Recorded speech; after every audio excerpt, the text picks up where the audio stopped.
Sihon kotu adana genya, Sihon kotu adana genya, Siwambana hundi Kenya.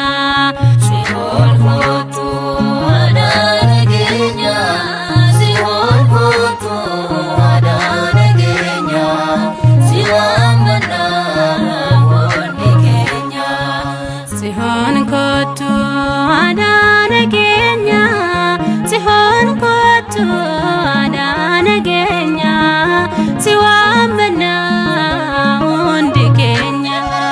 Sihon kotu adana genya, Sihon kotu adana genya, Siwambana hundi Kenya.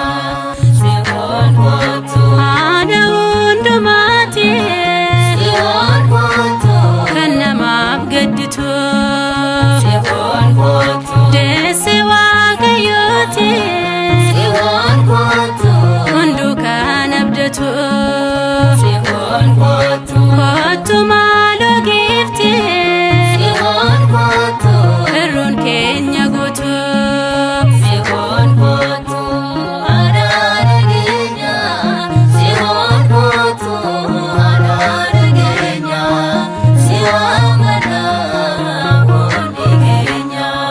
Sihon kotu ya biqiltu batu Sihon kotu ababo midagdu Sihon kotu urgoftu albastros Sihon kotu kan kabaja qabdu Sihon kotu hatule haroni Sihon kotu sillati museti Sihon kotu adana genya, Sihon kotu adana genya, Siwambana hundi Kenya.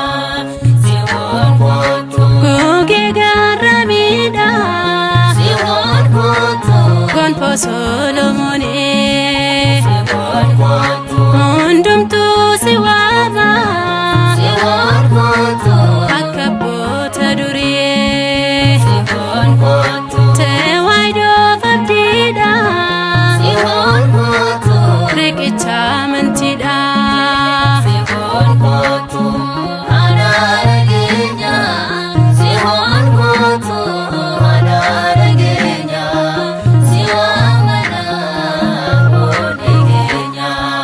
Sihon kotu haadha goofta keenya Sihon kotu ati bahaa biiftuute Sihon kotu kottu gaara keenya Sihon kotu ati wabii lubbuute